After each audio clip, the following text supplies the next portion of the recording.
হয় ঘটনাটো কি হৈছিলে আপোনাৰ?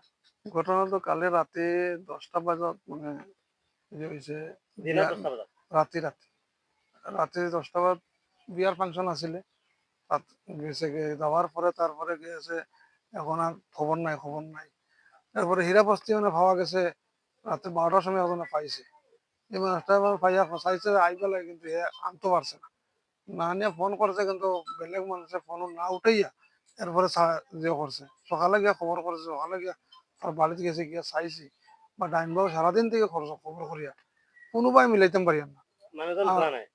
মানুষ তোমার গিয়ারে শুনছে ওই যে তো তারা খবর করে পাইয়া না কেউ দেখছে করেও কয় না আর আমার ঠিকানার লগে গাঁও এজারবাড়ি গাঁও তোমার নাগরাই বস্তি ওয়ার্ড নং 4 তোমার থানা লঙ্কা ডিস্ট্রিক্ট হুজাই আপনার নামটা? মোর নাম ইন্দ্রজিৎ বিশ্বাস যোনে আর হেৰাইছিলে এও মানে কি মূৰত অলপ অসুবিধা হৈ আছিলে।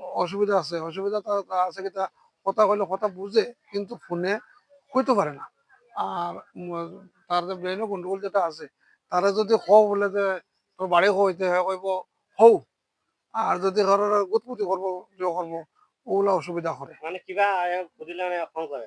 কম করে যদি কোনো ব্যক্তিয়ে পায় তেনেহ'লে কি কৰিব লাগে? আপোনালোকে যোগাযোগ নম্বৰ দিব নেকি? তো আমি নম্বর দিব যোগাযোগ নম্বর একটা দিমু আর কোনো যদি অসুবিধা হইতে বা তারা আনতে পারো না থানা লোকে সমঝাই দিলে যিকোনো থানাত দিলে আপুনি লৈ আহিব। লই আহে যোন হেৰাইছে তেওঁৰ নাম কি?